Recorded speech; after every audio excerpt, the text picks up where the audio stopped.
Hai Nakama Squad, kembali lagi bersama Nakama Aquatics. Dulu, pas aku kecil, setiap habis hujan pasti semua anak di komplek keluar untuk bermain. Salah satu kegiatan yang paling kita sukai adalah memancing ikan.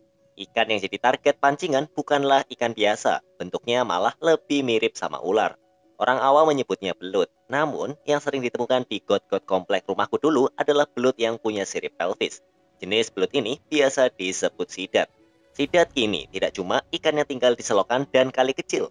Mereka udah jadi salah satu komoditas impor Indonesia yang besar. Dengan riwayat panjangnya yang dikenal sebagai salah satu ikan yang paling suka dimakan sama masyarakat Jepang. Di sana mereka punya nama unagi. Karena laris di pasaran, sidat mendapat ancaman besar terhadap populasinya. Pemerintah akhirnya membuat sebuah aturan atau larangan untuk menangkap ikan ini. Mengapa ikan yang dulu bebas ditangkap dan sering dipancing oleh anak-anak sekarang mesti dilarang? Kabarnya, ada beberapa wilayah yang punya aturan larangan menangkap sidat. Kenapa hal ini bisa terjadi? Apakah karena mau melindungi populasinya di alam atau untuk mencari peluang buat ngecuanin ikan yang laris manis di ekspor ini? Tonton video ini sampai selesai untuk temukan jawabannya. Bab 1. Sidat, ikan got yang disukai warga Jepang. Pada tahun 2015, Banyuwangi diketahui menjadi salah satu spot paling bagus yang berpotensi untuk budidaya ikan. Kenapa begitu? Karena airnya bagus. Pemerintah lokal berniat buat membuat sebuah tempat budidaya ikan yang sangat diminati oleh pasar luar, yaitu ikan sidat. Budidaya sidat dinilai punya nilai ekonomi yang sangat tinggi, karena ikan ini dilirik banget sama pasar luar negeri, khususnya negara-negara di Asia Timur kayak Jepang dan Taiwan. Biasanya sidat dijadikan bahan makanan yang punya cita rasa enak. Sampai di tahun 2020, Banyuwangi berubah jadi kota yang menghasilkan sidat atau bahasa kerennya unagi paling berkualitas se-Indonesia. Budidaya sidat di sana tidak dikelola oleh perseorangan karena secara nilai ekonomi, sidat bukanlah ikan yang harganya murah. Karena itulah pengelolanya adalah perusahaan. Kolam-kolam pembesaran di sana dimiliki oleh 3 perusahaan dan berlokasi di Desa Bomu, Banyuwangi. Walau kelihatan bakal ngasilin cuan yang besar, budidaya sidat sama sekali bukanlah hal yang mudah. Nilai ekspor sidat ke luar negeri mencapai 500.000 per kilonya, dan Banyuwangi berhasil menghasilkan sekitar 100 ton sidat per tahun. Bayangkan berapa tuh cuan yang didapat? Banyuwangi beneran serius buat ngelola bisnis ini. Karena selain mengajak perusahaan besar sebagai pemainnya, Banyuwangi juga punya pembudidaya berskala kecil yang mulai ikutan ekspor. Walaupun hasilnya belum besar. Banyuwangi sendiri punya air berkualitas yang dinilai sangat cocok untuk memelihara sidat. Sidat juga dipilih karena ikan ini jauh lebih menghasilkan ketimbang jenis ikan lainnya. Indonesia memang dikenal dunia sebagai penghasil sidat berkualitas, tapi dari kuantitas produksinya, Indonesia masih kalah jauh dengan negara lain seperti Cina. Bahkan Indonesia juga masih kalah sama Myanmar, yang notabene-nya bukanlah negara sebesar Cina atau Amerika Serikat yang berada di peringkat 6. Indonesia sendiri menempati peringkat ke-7 dari 10 negara yang menjadi produsen sidat terbesar di dunia. Terlihat berkilau, industri sidat juga punya sebuah masalah mendasar yang bisa berdampak kepada banyak pihak, termasuk sidatnya sendiri. Karena selama ini budidaya yang dilakukan hanyalah pembesaran, bukan peternakan. Mayoritas benih sidat yang dibudidaya masih mengandalkan tangkapan alam. Inilah yang menjadi masalah yang patut dicari jalan keluarnya. Bab 2. Budidaya sidat masih andalkan tangkapan alam. Dalam data yang dirilis tahun 2019, penangkapan sidat di daerah Ciamis memang menanjak. Sebabnya ya sudah pasti karena permintaan pasar yang besar. Sidat hanya dibudidayakan untuk dibesarkan, sementara mereka belum bisa diternakan. Sebab utamanya karena siklus hidup hewan ini yang sulit direkayasa oleh tempat budidaya. Mirip kayak salmon, sidat merupakan ikan yang berimigrasi dari sungai ke laut. Kebalikannya, salmon yang bermigrasi dari laut ke sungai. Sidat selalu melakukan pemijahan di laut. Mereka harus menyelam sangat dalam, mencapai 500 meter dalamnya untuk bertelur. Setelah mereka selesai memijah, ikan ini akan mati. Keturunannya lah yang melanjutkan kelangsungan populasinya dengan kembali ke sungai. Pada level larva, ikan ini sering disebut dengan nama glass eel karena bentuknya transparan dan berukuran kecil. Nah, karena siklus hidupnya yang kompleks, tidak jadi jenis ikan yang cukup menantang untuk dibudidaya. Tempat budidaya tidak bisa merekayasa keadaan habitat yang membuat mereka bisa memijah.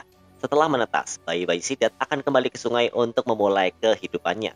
Rute balik ke sungai ini jadi tantangan mereka. Karena di perjalanan, udah banyak nelayan yang menunggu bayi-bayi sidat ini buat lewat. Memang bukan untuk dikonsumsi, tapi buat dibawa ke tempat budidaya agar bisa dibesarkan. Karena dipotong beberapa persen populasinya di alam untuk keperluan aquaculture, jelas dampaknya jadi sangat berpengaruh buat eksistensi ikan di alam.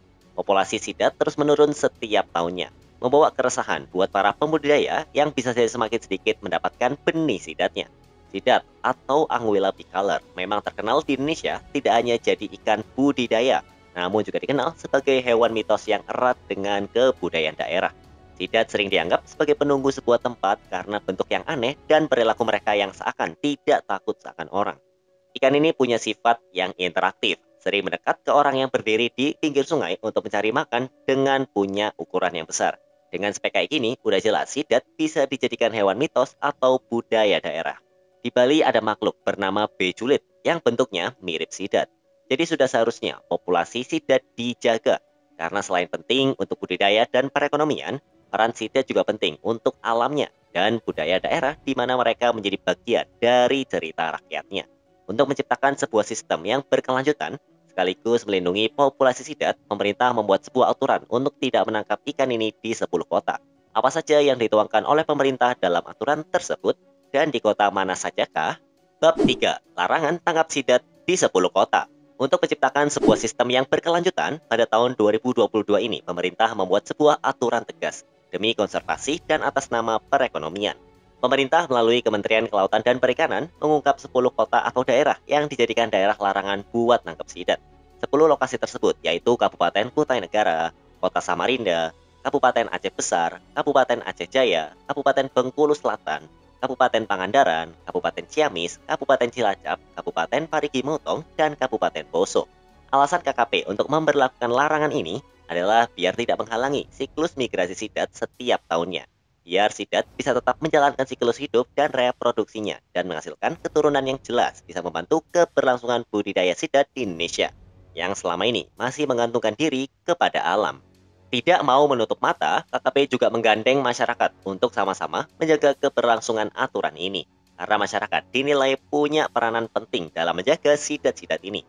Buat lebih menguatkan aturannya, pelarangan ini akan dituangkan dalam regulasi KKP sebagai kerangka implementasi Keputusan Menteri Kelautan dan Perikanan Nomor 118 Tahun 2021 tentang Rencana Pengelolaan Perikanan atau RPP Sidat.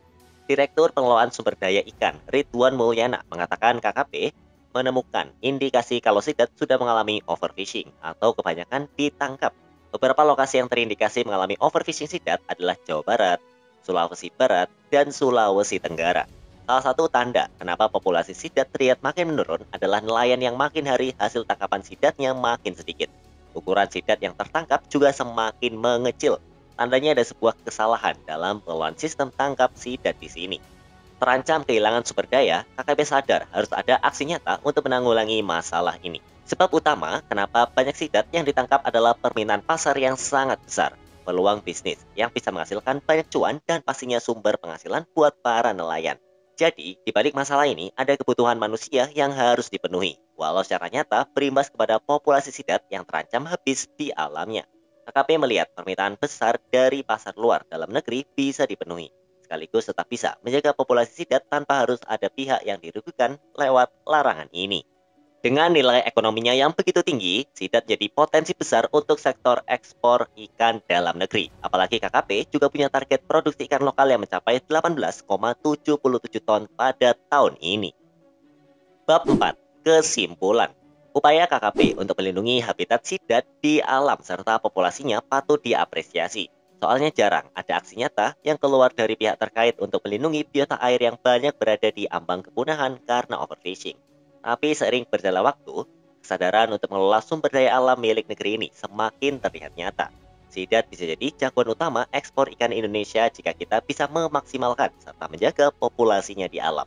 Keuntungan bisa didapat oleh kedua pihak, manusia dan sidat, tanpa harus ada yang dirugikan dan kehilangan aspek penghidupannya.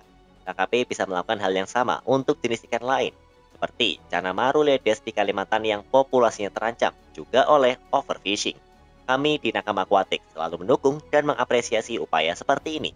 Yuk lanjutkan. Kalau menurutmu bagaimana? Tulis di kolom komentar ya. Sampai jumpa di video-video Nakama Aquatic selanjutnya.